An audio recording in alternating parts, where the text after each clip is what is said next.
Ating lahat mga kapatid. Yes, the Lord is faithful. Papurihin ang Panginoon. So tatapusin po natin yung pagpapatuloy po natin yung ating pong pagtalakay dito po sa ating pong unang elemento na natawag natin the Triangle of Christ Ministry, which is yung discussion po natin patungkol sa Holy Spirit. Ano po yung tatlong elemento na ito? Sa isang matagumpay na ministeryo ng Panginoon, ano ang ginagamit niya? Holy Spirit, the elect, and the spiritual giftings. Alisin mo po ang isa dyan, mawawala po ang lahat. Okay? So, ano yung Holy Spirit? Siya yung source of the power. Siya yung pinanggagalingan ng kapangyarihan.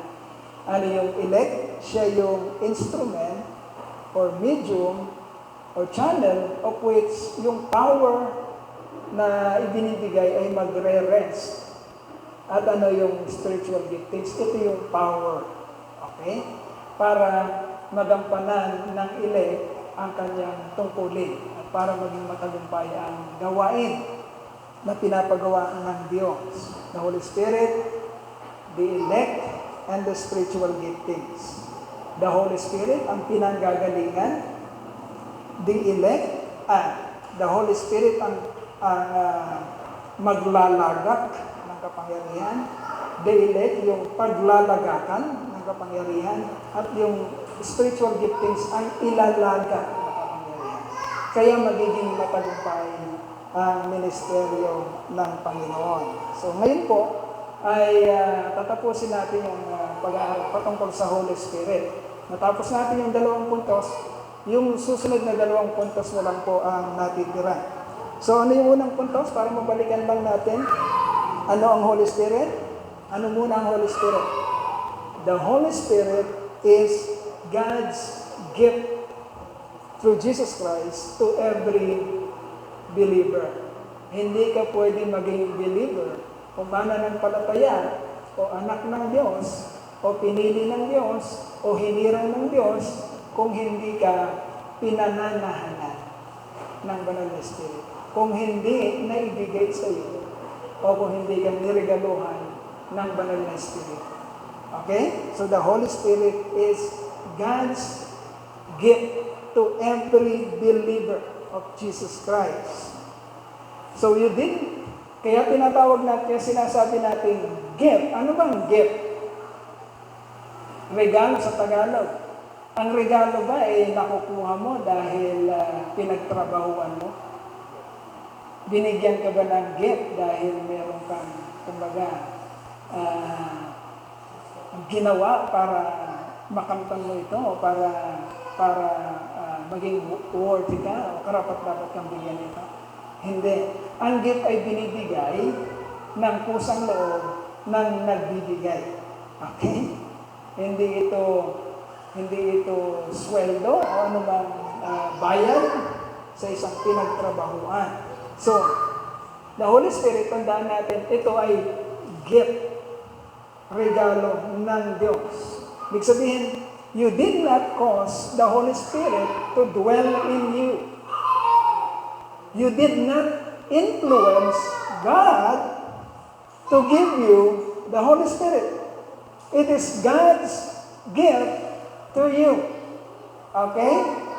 Desisyon niya yun mag-isa na hindi kasama ikaw. Kailan niya yung dinesisyon? Hindi pa man nagsisimula ang sandaigdigan. Wala ka pa man dito. Actually, hindi pa man namamatay si Jesus Christ sa krus ng Kalbaryo. Nasa isip na lang Diyos na isang araw, iriregaluhan ka ng Banal na Espiritu. Ito yung security ng mga inik, ng mga hinirang ng Diyos. Pinili tayo at hinirang ng Diyos, Ephesians chapter 1, verses 3 to 5, pinili tayo at hinirang tayo ng Diyos, hindi pa man nagsisimula ang sandaigdigan. Okay? So ang Holy Spirit, tandaan mo, hindi ikaw ang naging dahilan kaya nagdesisyon ng Diyos na bigay sa iyo ang Holy Spirit. No. The Holy Spirit is God's gift through Jesus Christ to every believer, to every elect of God. Okay? Kailangan natin yan. Yung katotohanan na yan para hindi tayo nagpapaligsahan dito, hindi tayo nagyayabangan. Kailangan maunawaan natin na ang lahat ng ito ay kusa ng loob ng Diyos na ginawa sa iyo. So, ang first point natin is, anong ginagawa ng Holy Spirit? The Holy Spirit baptizes every believer into the body of Christ, thus forming the body. Okay? Ang banal na Espiritu ang nagdadagdag sa mga mananampalatayang gagamitin niya sa isang partikular, pakinggan natin mabuti, ang banal na Espiritu ang siyang nagdadagdag sa bawat mananampalataya sa isang partikular na lugar kung saan gagawin ng Diyos ang kanyang ministeryo. Okay? Handpick ka. Ikaw, dadaling kita dito. Handpick ka ng Diyos. Hindi mo dinala ang sarili mo doon. No. Handpick ka ng Diyos. Okay? Ang Holy Spirit ang nagdadala sa iyo, nagdadagdag sa iyo sa isang iglesia. Yun ang doktrina natin, kaya hindi natin dapat, huwag tayong magkaroon ng, warning sa atin to. Huwag tayo dapat magkaroon ng lakas ng loob na pakialaman natin ang ating pagkatawag, ang ating calling sa isang lugar kung saan tayo dinadala natin. Matagal na nating doctrine yan. Sa panahon pa ni Pastor Tagoy. Wag lalakas ang loob mo, kapatid, na sasabihin mo sa sarili mo, ayaw ko sa church na to. Aalis ako, pupunta ako sa gusto kong church. No. Huwag mong maiisip yun, kapatid. Bakit? Ang Holy Spirit ang nagdadagdag. Ang Diyos ang nagdadagdag. Idinagdag ka sa isang iglesia. Pag pinakialaman mo yun at sinunod mo kung anong gusto mong gawin, wala kang pwedeng patunayan sa Diyos. Gaano mo man nakikita ang sarili mo na parang successful sa ibang lugar. Isang araw, pagdating ng wakas, lalapit ka sa Diyos. Panginoon, Panginoon, nangaral ako sa iyong pangalan, nagpagaling ako sa mga may sakit. Ano pa yung sinabi naman? Gumawa ako ng mga kapabalagahan, nagpalayas ako ng demonyo sa iyong pangalan. Pero ano sabi nun sa Matthew 7? O sabihin ng Lord, sino ka? Sino ka? Hindi kita kilala. Lumayas ka. Samantalang, ginagawa niya yung sinasabi, ministry. Okay? Huwag ka magkakaroon ng lakas ng loob na ialis mo yung sarili kung saan ka dinagdag ng Panginoon. Kung saan ka dinagdag ng Diyos. Tandaan mo yan. Hindi ka pwede umalis sa isang lugar dahil meron ka lang hinampo o meron ka lang hindi nagustuhan. Sasabihin mo sa Lord, Lord, ayaw ko na dun sa lugar na kung saan mo ko tinala. Dahil hindi ko kursunada si pastor o hindi ko kursunada si kapatid na ganito. Hindi ko kursunada si kapatid na ganyan. Ayaw ko ng church building nila. Hindi ko gusto yung paraan nila ng pananambahan. No. Tandaan natin, ang Diyos ang nagdadagdag at wala tayong karapatan na pakialaman niya. He baptizes every believer into the body of Christ, thus forming the body. Point number 2, siya ang nagbibigay ng kaayusan. Okay? He fills and He controls every yielded believers. Kaya nakikita na, ang daming utak, di ba, sa isang church. Ilan tayo? Sa Truth and Life, Orion lang. Truth and Life Christian Church Orion.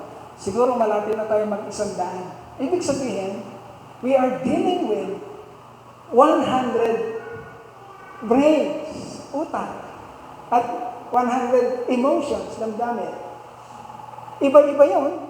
Hindi tayo pare-pareho ng personality, hindi tayo pare-pareho ng karakter, but tingnan yung kapangyarihan ng Diyos. Sa dinami-dami natin, ang Diyos, ang Holy Spirit ang nagpupuno at nagkokontrol ng ating mga isip at puso para magkasundo-sundo tayo.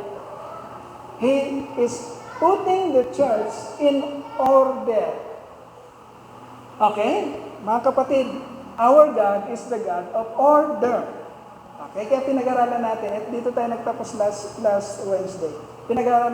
Pinag-aralan natin na yung speaking in tongues, pininpoint natin yan kasi masyadong ginagamit ng kaawa yun eh. Yung giftings ng speaking in tongues para guluhin ang isang iglesia. Hindi ito iaalaw ng Lord sa church natin. Anong ibig sabihin na hindi iaalaw ng Lord? Hindi ba tayo naniniwala sa speaking in tongues? Naniniwala po. Okay? Pero ang Diyos natin ay Diyos ng kaayusan, kaya ipinapaliwanag natin ano ang ibig sabihin ng speaking in tongues. Natutunan niyo ba last meeting natin? Okay? Kung paano yung speaking in tongues? Saan lang natin mababasa yun na nangyari? Acts. Okay? Sa book of Acts. Nagsalita sila Pedro sa sarili nilang wika. Hindi nagsalita si Pedro ng Inchik o hindi nagsalita si Pedro ng Amerikano o ng Libyano o anumang salita. Nagsalita si Pedro sa sarili niyang wika, Hebrew or Aramaic. Okay? Pero narinig si Pedro sa anong wika? Sa iba't ibang wika. Sino ngayon ang nagsabi na si Pedro ay nagsalita o ang mga apostol ay nagsalita sa ibang wika? Sino nagsabi noon? Yung mga nakakarinig sa kanya. While Peter is speaking his language, Aramaic or Hebrew, Peter was heard in different language. The apostles were heard. The apostles were heard in different language. Kaya sinabi nila, bakit sinasalita nila ang mga lingwahe natin? Sinong gumawa nun? Ang Diyos, hindi ang tao. Ngayon, anong ginagawa ng mga tao sa pangunguna ng dyablo? Magkikreate sila ng mga salisalita na hindi maintindihan. Even sila mismo hindi nila naunawaan.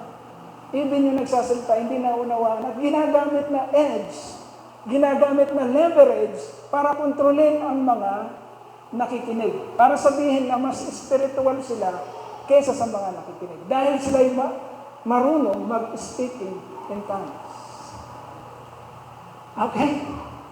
Kaya meron akong narinig, inchik pa. Wala namang inchik na nandyan.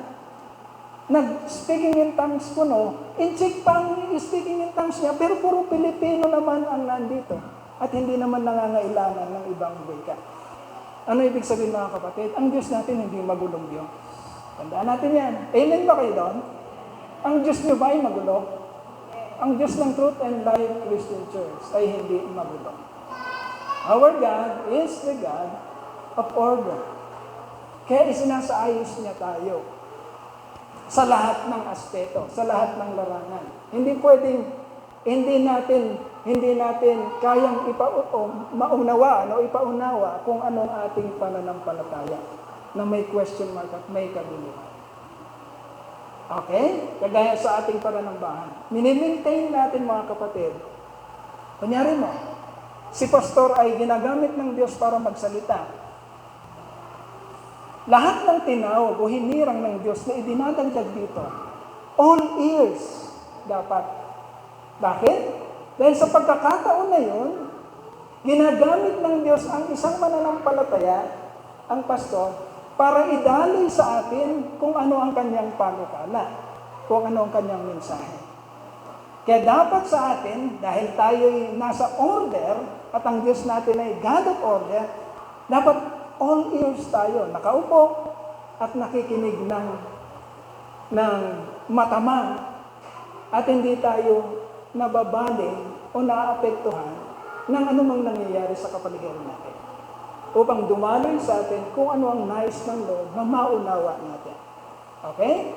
Kapag merong nagpapaawit dito, pag nasa attitude tayo ng worship, mga kapatid, sino ang medium o sino ang channel ng Lord para ibigay sa atin ang mensahe?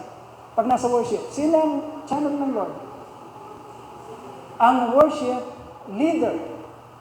Dapat, hindi natin siya inaabala sa pamamagitan ng pagbibigay din natin ng sarili nating pakikipag-ugnayan sa Diyos. Every time na tinawag o itinindig ang isa nating kapatid, dapat lahat tayo all ears at hindi natin ito aabalahin. Meaning, papakinggan natin bawat daloy ng pangungusap sa taong ginagamit ng Lord sa isang pagkakataon. Okay? Dahil Dahil ang church natin ay church ng kaayusan at ang Diyos natin ay Diyos ng kaayusan. Nagkakaintindihan? Sapagkat hindi natin mauunawaan kung ano ang dinadaloy ng Diyos kung meron tayong sariling palatuntunan at sariling pamamaraan kung paano natin sasambahin ng Diyos sa isang partikular na pagkakataon na ibinigay ng Diyos sa worship leader. Okay?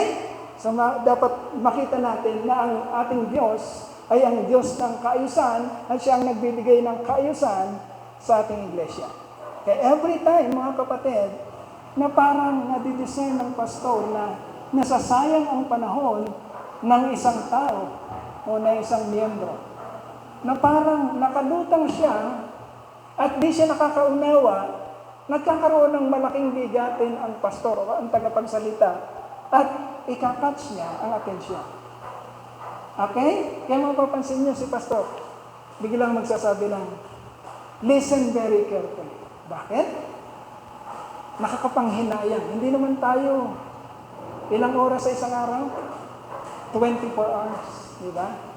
Isang oras lang yun sa isang araw, sa isang linggo. Or twice. Isang oras sa 2 araw sa isang linggo. Na nilalagak ng Lord ang chance para maintindihan natin, maunawaan natin kung anong kanyang panukala.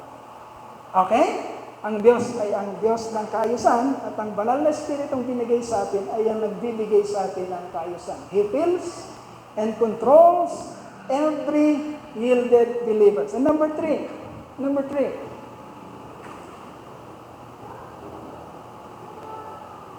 Point number 3. Ayan.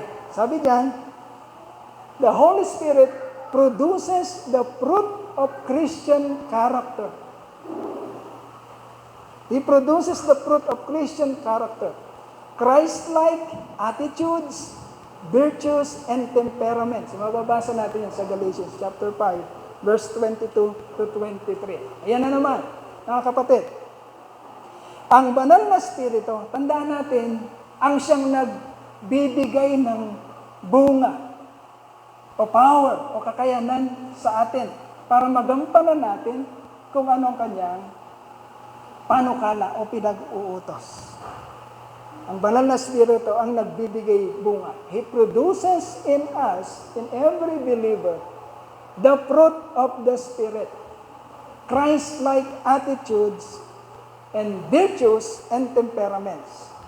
Sabi sa Galatians chapter 5, verse 22 to 23, but the fruit of the Spirit is love, joy, peace, patience, kindness, goodness, faithfulness, gentleness, and self-control.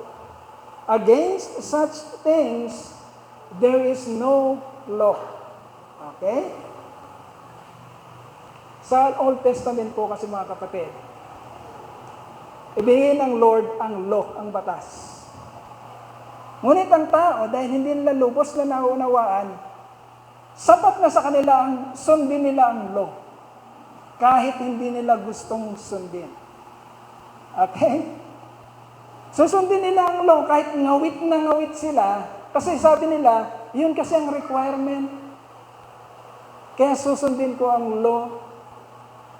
Nasisiyahan ba ang Lord na sumusunod tayo pero hindi naman natin gustong sumunod? Nasisiyahan ba ang Lord? Hindi. So anong ginawa ng Lord sa panahon natin? Sa panahon ng church? Ibinigay niya ang banal na Espiritu na magbibigay sa atin ng kakayanan na sumunod dahil gusto nating sumunod. Okay? Ano ang kailangan para maging buo at makatotohanan ang pagsunod natin? Pag-ibig.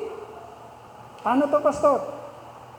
Kapag kayo'y magkasintahan o mag-asawa at nagsasama kayo, kumbaga, maraming sakripisyo na mangyayari sa buhay niya. Siya na yung lagi mong kasama.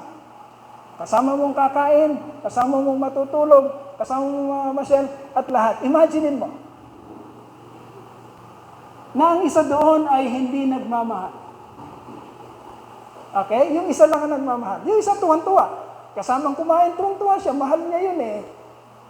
Kasama niyang matulog, tuwang-tuwa siya. Mahal niya kasi yun eh. Mamamasyal sila sa mga lugar na magaganda. Tuwang-tuwa siya kasi mahal niya. Imaginein mo, kung hindi niya mahal. At ginagawa lang niya yun dahil sa kanilang, ang tawag doon, marriage contract. O ang kanilang sinumpaang batas. So mamumuhay siya ng sumusunod siya pero wala naman siyang nararamdamang pag-ibig. Sa palagay mo, matutuwa si partner na nagmamahal kung mararamdaman niya na ang kanyang kapartner ay hindi naman tunay na nagmamahal sa kanya. Matutuwa ba siya? Okay. Ganon din ang ating Diyos. Binigay sa atin yung law ng Old Testament. Sumusunod ang sangkatauhan, pero hindi naman nila gustong sumunod. Ngayon, anong ginawa ng Diyos? Sa pamamagitan ng ating Panginoong Jesucristo, He caused us to obey with the fruit of Spirit. Ano yun? Anong kailangan natin para sumunod tayo ng buo? Dapat merong pag-ibig. Hindi tayo marunong noon, pero sa pamamagitan ng Diyos, tinuruan tayo umibig. Sumusunod tayo sa Diyos ngayon na nai-enjoy natin dahil gusto natin gawin yon. Sino dito pumupunta lang dito pero hindi niya gustong gawin yon? Mangangawit ka, kapatid. Pumupunta tayo dito dahil yun ang tinitibok ng ating puso. At ang dahilan kaya nangyayari yan ay dahil sa pamamagitan ng banal na espiritu na nagpo-produce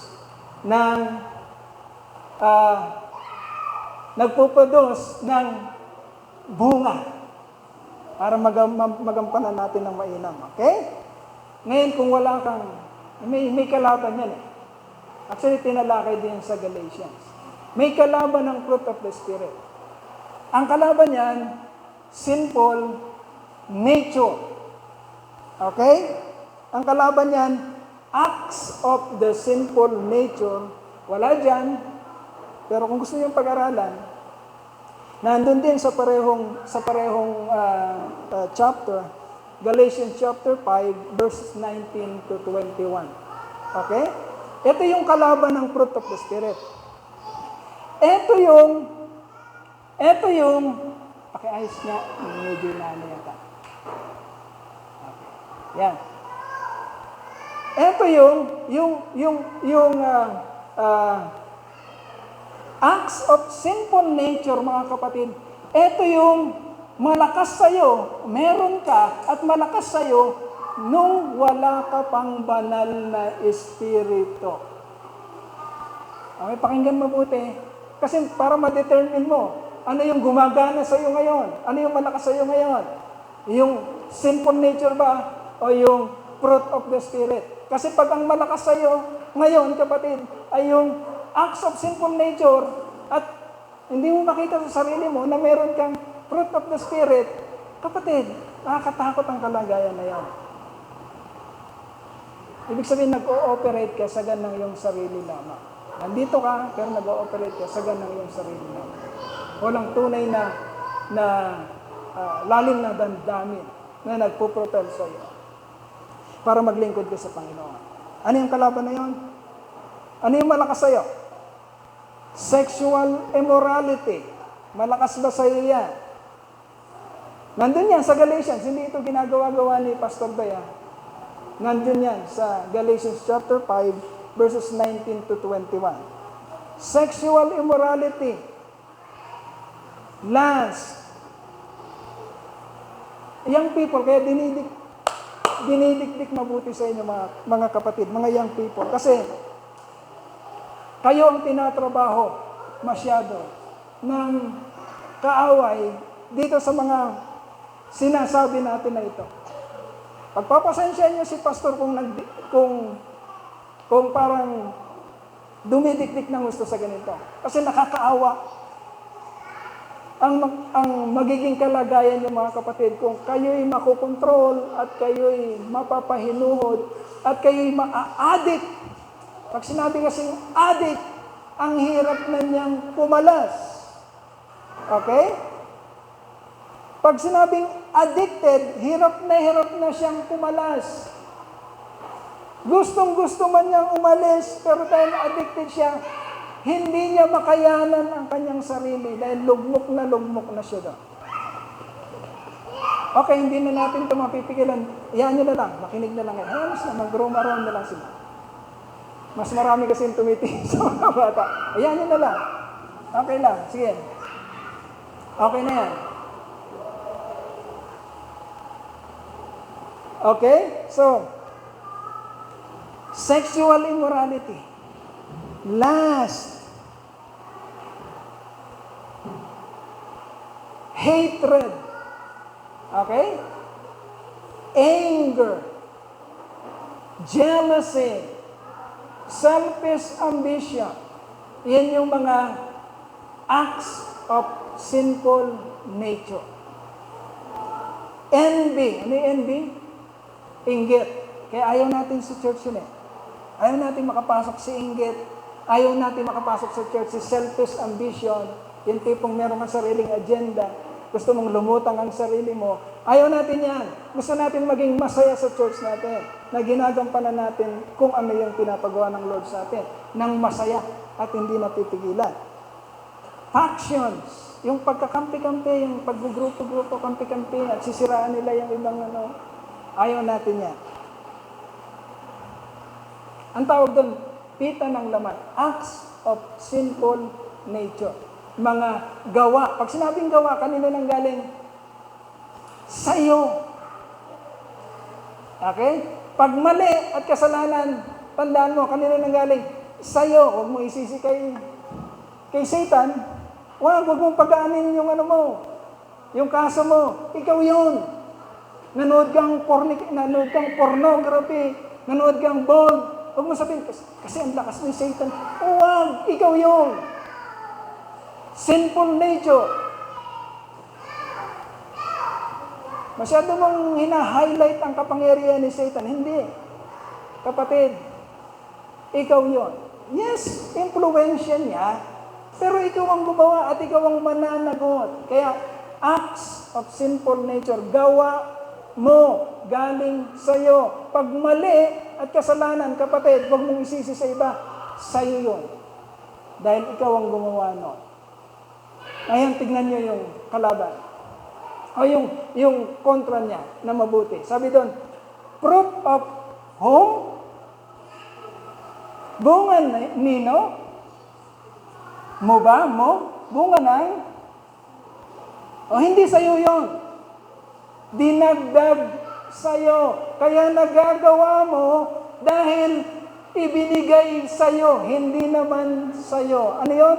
Bunga ng Espiritu. Huwag mong sabihin, bunga mo. Kaya huwag mong sabihin, nagmamahal ako ng higit sa inyo. Mas mabait ako ng higit sa inyo. Umaasa ako ng higit sa inyo. Ano sabi dito? But the fruit of the Spirit. Even the fruit of the Spirit, hindi ikaw yon. Kaya hindi mo mas makukuha ang glory doon. Ito'y galing sa Diyos. Yung kasalanan kanino galing? Sa'yo. Kaya makukondem ka kung hindi ka darating sa pagkaunawa, pagkakilala, pagtanggap, paniniwala sa Panginoon. Dahil ikaw ang gumawa ng kasalanan. Pero ang glory, hindi mo makukuha, bagamat liligaya ka, sapagkat kaya ka nakakasunod, kaya ka nagkakaroon ng kapangyarihan. Sino ang nagbigay sa'yo? Holy Spirit. Ano man kagandahan ang nangyayari sa'yo, yun ay bunga ng banal na Espiritong nirigalo sa'yo ng Diyos. Anong Holy Spirit? Gift. The Holy Spirit is God's gift to every believer. At pag nasa iyo Holy Spirit, may ipoproduce siya sa'yo. Anong ipoproduce ng Holy Spirit? Bunga. Ano yung bunga? Love, Ala dyan yung Galatians 5:22. Meron pa ba, Abel? Ayan. Malinaw mga kapatid ha. But the fruit of the Spirit. Huwag mo sabihin ikaw yon. Huwag mo sabihin bunga mo yon. Ito'y bunga ng banal na Espiritu na idinagdag sa iyo ng Diyos.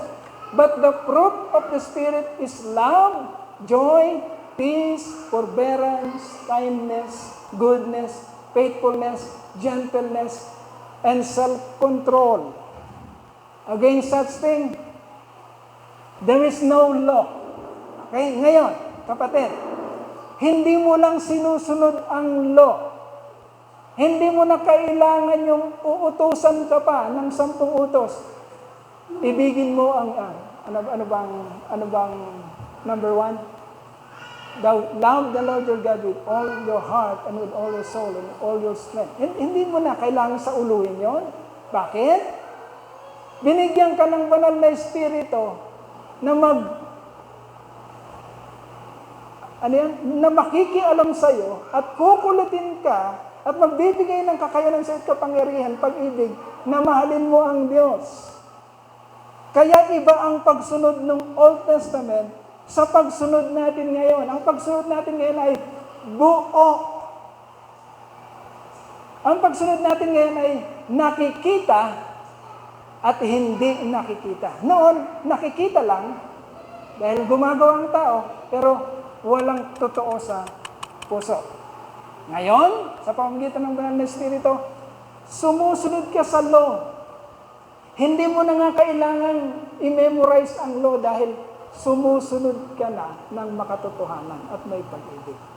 Naintindihan natin ang pagkakaiba ng Old Testament. Kaya sinasabi ni Apostol Pablo palagi, Jesus Christ, His ministry is the end of the law.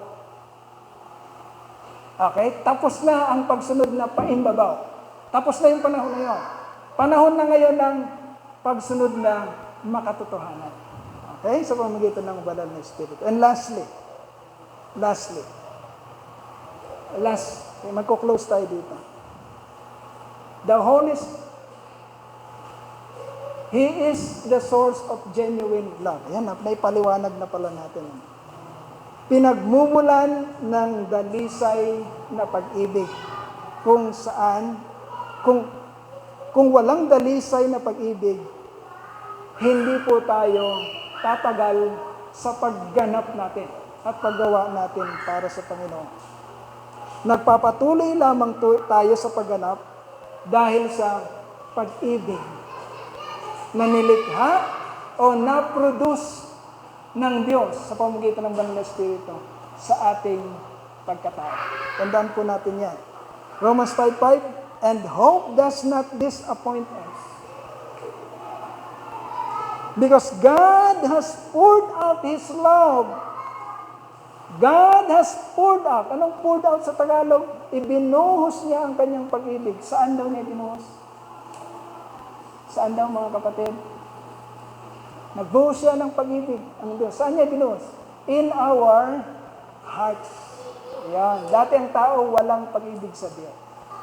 Sabi sa Romans chapter 3. Pag binasa niyo Romans chapter 3, all have sinned, all fall short, gumawa ng kanya-kanyang gustong gawin, ayaw hanapin ng Diyos. Gusto niya gawin kung anong gusto niya, what seems fit to him, to her, to us. Yun ang ginagawa natin sa Old Testament. But now, ang ating pananampalataya at pag-asa sa Diyos ay magpapatuloy sapagkat ang Diyos ay nagdesisyong ibuhos na ngayon ang kanyang pag-ibig sa ating mga puso sa pamamagitan ng Holy Spirit, by the Holy Spirit, who He has given us. Okay, and then in Ephesians chapter 4, verse 16, from Him, the whole body, joined and held together by every supporting ligaments, grows and builds itself up in love as each part does its work. Okay, kaya nagiging maayos ang church. Okay? Kasi nakikialam sa atin pinangungunahan tayo, kinukulit tayo, nilalagay tayo sa order ng banal na Espiritong tinanggap natin sa Diyos. Minsan, nakarinig ako ng fellowship ng mga nanay, I think nung linggo nung masabi ni Sister Cora, ni Ate Cora, sabi niya, kaya masaya yung church natin ngayon. Okay? Kaya masaya yung church na, hindi ko ano yung eksakto. Dahil ang Diyos ay tinuturuan tayo kung ano yung ating mga papel at nagagampanan natin, magagawa natin yun ng may katotohanan at pag-ibig. Saan ang galing yun? Sa Diyos at hindi sa atin. Okay? Mga kapatid, yan. So, ganun ang ginagawa ng Holy Spirit. Isa-summarize ko lang, mga kapatid. Susunod pag-aaral natin yung the elect. Tapos na tayo sa Holy Spirit. Anong ginagawa niya sa ministry? Yung elect naman susunod. Anong ginagawa? Summary na lang to ng atin pong pinag-usapan kabuuan. Okay. The Holy Spirit produces spiritually healthy Christians. Okay?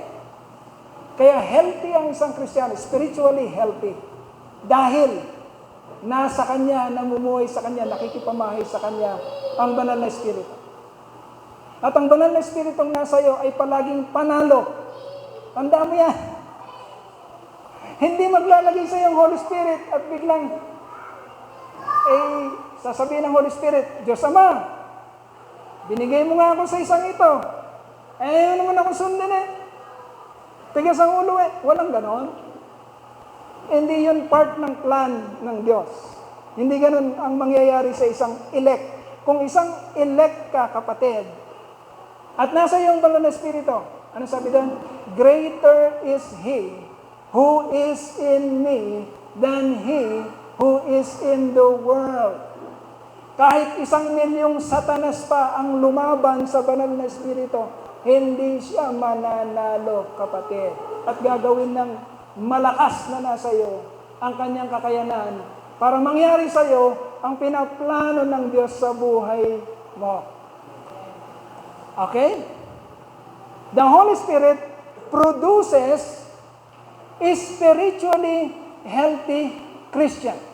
Okay, ito na ngayon ang mga Kristiyano. Individual muna tayo. Mga healthy to, mga spiritual led to. Ang pinag-uusapan kasi, bakit nagiging matagumpay ang ministry? Bakit nagiging matagumpay ang church? Because the Holy Spirit produces spiritually healthy Christians na dinadagdag. And then, pag nandun na ang spiritually healthy Christians, sama-sama na, they will produce spiritually healthy, church. Nagiging healthy ang church. Bakit? Mga healthy kasi ang mga Christians. Because they are being led by the Holy Spirit. That's why the church is healthy. Hindi ito gawa natin. Gawa ito ng Diyos sa pamamagitan natin. The Holy Spirit produces spiritually healthy Christians. And then, those spiritually healthy Christians will produce spiritually healthy church. At ang church na spiritually healthy will produce spiritually healthy what? The church, the spiritually healthy church will produce spiritually healthy and happy what? Ministry. Okay? Kasi yun ang plano ng Diyos. Merong plano ang Diyos. Siya ang gumagawa niyan, kaya lalabas at lalabas ang kanyang plano. And then, when the spiritually healthy Christians when the Holy Spirit produces spiritually healthy Christians, and the spiritually healthy Christians produces spiritually healthy church, and the spiritually healthy church produces spiritually healthy and happy ministries, ano yung lulutan? Ano yung ultimate plan ng Lord? The glory of God. Nakita niyo ang yung ginagawa ng Lord. Kaya magdidiwang tayo mga kapatid kung nagaganap yun sa ating church. Kasi kung hindi yun nagaganap sa ating church, ay ano tayo? Sino tayo? Bakit pa tayo nagsasama-sama? Kung patungkol lang naman ang ginagawa natin sa glory natin at hindi sa glory ng Lord. Baliwala ito lahat. Pero kung napapatunayan natin at na-experience natin na ang church na pinagkatiwala sa atin ng Panginoon at ang mga taong nandito ay nakikita natin ang spiritual growth at nagiging healthy at natututo at sumasabak sa ministeryo ng Lord at nagiging matagumpay at napapapurihan ng Diyos sa pamamagitan nilang lahat ng ito. And we are happy. Masaya tayo. At naibibigay natin ang lahat ng papuri sa Panginoon. Okay? Kaya ang life's question natin, mga kapatid, ito. Pag-usapan natin. Life's question.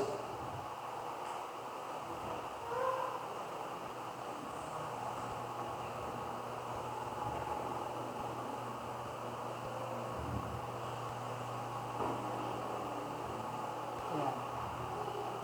Sumikat na ang araw. Ayan. Ito ang life's question natin. How do you see yourself? Your family, your church, and your ministry help in bringing out the glory of God. Okay, sa Tagalog, paano mo nakikita? Tama ba?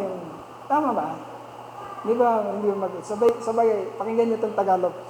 Paano mo nakikita ang sarili mo, ang pamilya mo, ang iglesia na kinabibilangan mo, at ang ministeryong ginagampanan mo na nakakatulong sa pagpapakita o pagpapalaganap ng kaluwalhatian ng Diyos. Okay? Yun po ang pag-usapan natin sa ating pong groupings. Manalangin po tayo at magpasalamat. Hallelujah. Hallelujah. Hallelujah. O manaming dakila, tunay po na kami po ng pupuri. Papasalamat, Panginoon, sa patuloy mo pong pagtuturo at pagbibigay sa amin ng kaalaman patungkol sa iyong mga plano ng kaligtasan, Panginoon. Salamat, Lord. At pinapaunawa mo sa amin, Panginoon, ang katagumpayan ay magaganap sa amin, sa aming sarili, sa aming pamilya, sa aming iglesia, sa mga ministeryong binigyan sa amin, kung pinangungunahan po kami ng banal na Espiritu. Ama, patuloy mo po kaming kaawaan. Wala po kaming kayang gawin, wala po kaming wala po kaming abilidad na makikita mo para ma-impluwensyahan ka na kami po'y paglagakan mo ng inyo pong banal na Espiritu. But Lord, because we are experiencing, Lord God, your presence and your intervention, Lord God, and your teaching and your wisdom, Lord God, lumalakas ang aming loob at kami sumasaya at nagpupuri. Salamat, Lord. Nandito ka, pinangungunahan mo kami at nilalagay mo kami sa kaisa. Ama, salamat po. Tinataas po namin lahat ng papuri, pagsambahan. Sa pangalan po ng iyong anak, ang aming Panginoon at nagkapagligtas na sa Yesu Kristo. Amen, amen, amen.